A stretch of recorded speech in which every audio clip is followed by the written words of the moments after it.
So camp life and camp routine. To do camp life, you need a routine. But you cannot hold fast to the routine. You need to vary it somewhat. Maybe go for little walks to areas you haven't seen before, looking for resources. You know, you get up in the morning, stoke up your fire, get some tea on. Maybe go out and check your snares. Usually run a trap line or a snare line. So it could be a big loop or a couple of big loops. You check them morning and evening. Maybe you got snares, maybe you got fish nets, maybe you got a combination. But food is imperative in these kinds of conditions, or any kind of condition really. You need to have the calorie intake to match the calorie output, energy output. Um, Survival is not easy.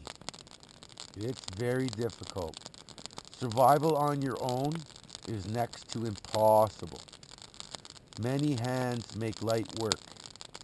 Um, Doing it solo is so much more difficult. I mean, not only are you doing all the work yourself, but you don't have anybody to talk to, you're lonely, there's no security. It's up to you. You're defending yourself, you're feeding yourself, you're watering yourself. You have to consciously remind yourself to do things.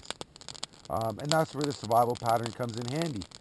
Survival pattern again, I'm going to sit at night when I'm sitting in front of the fire doing maintenance on equipment, or doing preparing food, or building tools, or mending nets, cleaning rabbits possibly. Whatever I'm doing, I'm going to do it in front of the fire, and I'm going to run through the survival pattern while I'm sitting here.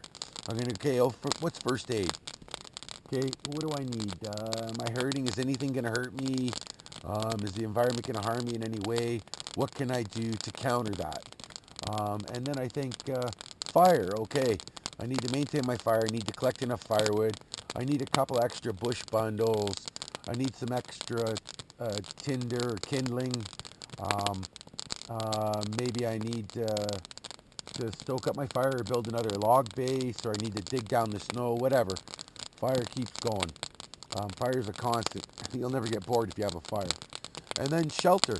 I look at my shelter, I think, how can I make my shelter better? How can I make my shelter easier to live in?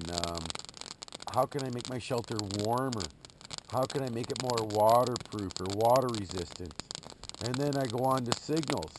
Okay, do I have my signaling devices? Are they out? How can I make them bigger? How can I make them better? How can I get out of here? I need my signals functioning, big, clean, strong, and out there ready to tell people that I'm in distress. And then it comes to water. Have I hydrated enough today? What do I need to do tomorrow? Do I need to find a better water source? Do I need to have more water on hand? Do I need to drink more water? And then food. What food sources are out there?